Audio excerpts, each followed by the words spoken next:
It's great to meet you. Thank you for taking a minute out today. Absolutely. I'm looking forward to it. Me too. So let's get into before we get into your life as a transformational life and business coach. I want to Mhm. know, I know we're all getting fatigued by COVID. There's been so much that we've talked about and gone over, but I want to know, how did you survive that time period and how has it changed the way that you do things now? I survived it really well, actually. I was executive chef by trade. So we turned our kitchen into a humanitarian place, and did all these efforts with a bunch of the communities around us. So I fed about 300,000 people during that time and gave over 300,000 pounds of food, which was great. So, aside from the food we created in the kitchen to feed them, we also had given them food. So, 300,000 pounds in addition to. So, it was an amazing time for me. In that aspect. Yeah. Um, also, I think it helped me to connect a little bit more. I started to really think about how the direction I wanted to take my podcast in and the direction I wanted to take my coaching practice in and all of that. So it was a time of reflection. I know that it was a dark time for some people, but it was actually a good time for us, for me. I've heard a lot of that actually. So let's get to the heart and soul of what you do as a Sure. podcast host and a coach.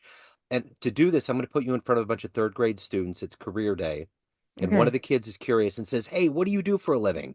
How do you answer them? Okay. So what I do is I take women who want to create their own thing and I help them think about all of the gifts and knowledge and skill sets that they have. We break all that down and we start to create a business that aligns with their purpose. So it's a coaching business is usually what I help them create. And then once they've created that and they're like excited about all the beautiful things they have inside of them that maybe they dealt with a little bit of imposter syndrome and didn't know who they were or all the skills that they have. We take that, we create the coaching business, and then I have my team come in and do all the marketing and automation and funnel building and all that for them. So I actually help them from idea to launch. So, what did you want to be in the third grade? What was your dream to grow up and become? I wanted to be a chef. Okay, and you did it. I did it. But I did it in my later years in my life. So I did it at 35. I went Okay. back to college and I just did it because I had a child at 15 years old, and so it was work, working Yeah. two jobs, trying to finish high school, take care of my kid. And then I got married at 21, so I had a second kid at 21 years old. So I had two kids. And I was like, yep, I have to work. So I got Yeah. into the medical field. So I was medical assistant for 15 years. And then one day I just said, I gotta follow my passion. Yeah. So take Yeah. me back to where you were born and raised, and what were the foundational seeds that made you interested in the culinary arts and to become a coach and to become a leader to help women find their way in life? Yeah, it's a journey, right? So I don't know if there was any seeds per se planted. I didn't have a very good upbringing. I had great grandparents, not very good parents. So my love for food became something I went to for survival tactics as a child. And also I used to watch Julia Childs on the black and white TV. You're dating me now, dude. But but I used to come home, Joe, and I used to turn on my TV and watch the black and whites, and I loved Julia Childs and Jean Pepin and all of them. And so I used to make pretend I was cooking in front of people and all that kind of stuff. And it just was always in me. And anytime my mom would allow me to go into the kitchen, I would be cooking. I just loved it so much. I still love it so much. So who's been a hero for you? Who's been an inspiration for everything that you've done and become in your life? That's a really good question.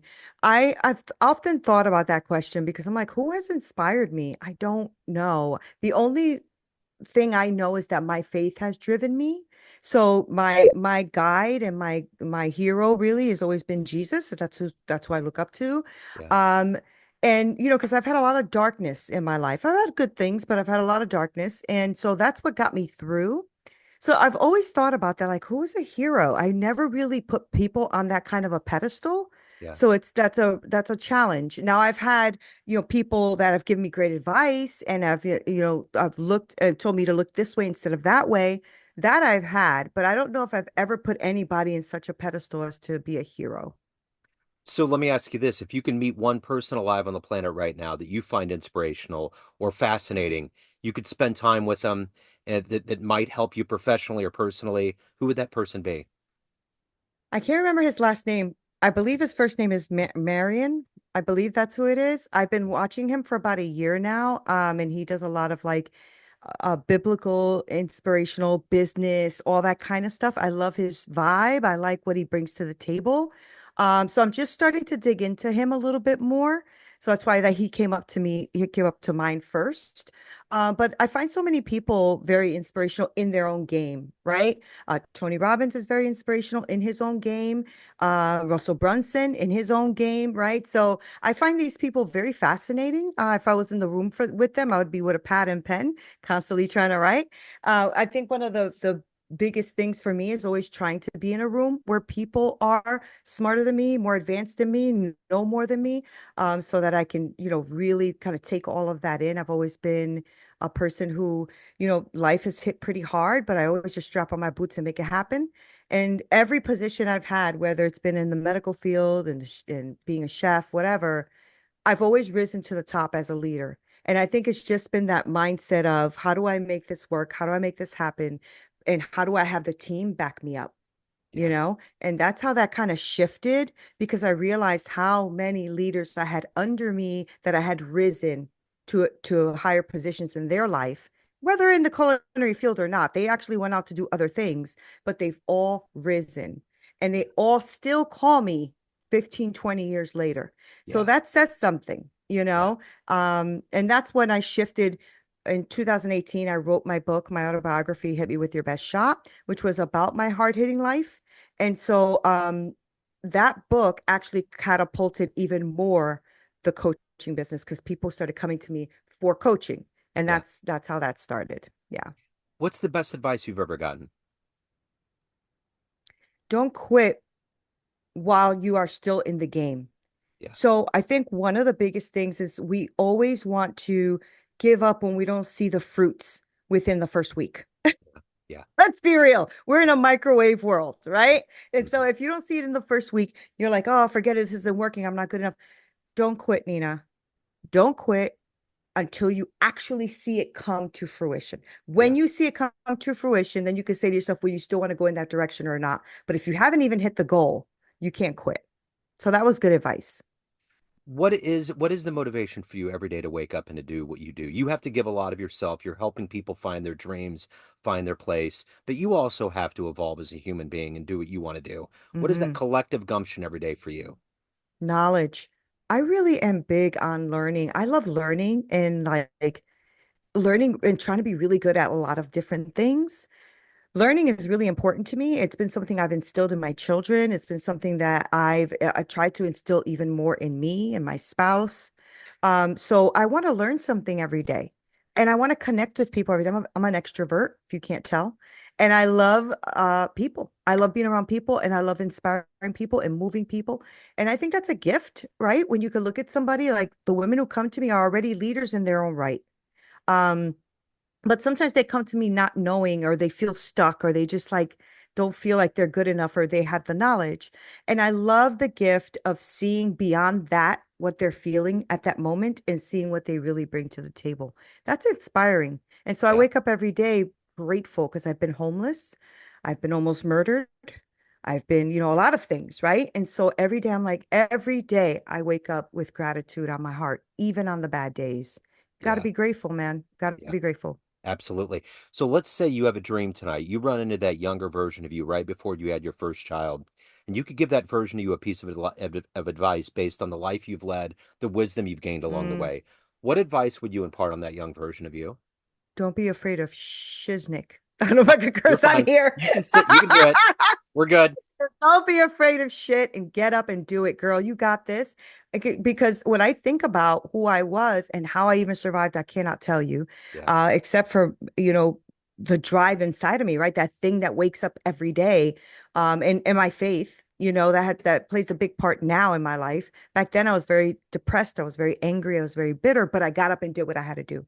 Yeah. And I just wish I knew then what I know now, Yeah. because I would have been like, girl, don't you be afraid of nothing. You go for everything. Go for it. Because I used to be afraid, like, wait, that might mess up me getting my job. I might, fail. I might do this. I might do that. I had many opportunities to be in movies. I had many opportunities to be in screen. I just didn't take them. It's like, oh, no, I can't. My son, all that kind of stuff. So I wish I wasn't so afraid when I was younger. So of everything that you've done and evolved into and overcome in your life, what are you the proudest of? I'm proud of who I am today.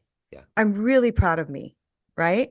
I'm proud of me because I have accomplished a lot of things that I set my mind to. So every year I put a goal, and I don't, it doesn't have to be an audacious goal, but it is a goal. And when I have that goal, I accomplished that goal before December 31st. So whether it was writing my book, starting my business, doing my funnel, getting clients, whatever that is, I set the goal, hitting six figures, all that kind of stuff.